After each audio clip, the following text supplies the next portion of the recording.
اعوذ باللہ من الشیطان الرجیم پناہ مانگتا ہوں میں اللہ کی شیطان مردود سے۔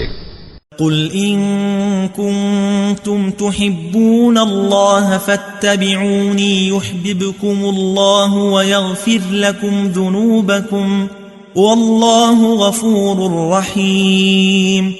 اے پیغمبر، لوگوں سے کہہ دو کہ اگر تم اللہ کو دوست رکھتے ہو تو میری پیروی کرو، اللہ بھی تمہیں دوست رکھے گا اور تمہارے گناہ معاف کر دے گا، اور اللہ بخشنے والا ہے، مہربان ہے۔ قل اطیعوا اللہ والرسول فإن تولوا فإن اللہ لا يحب الكافرین۔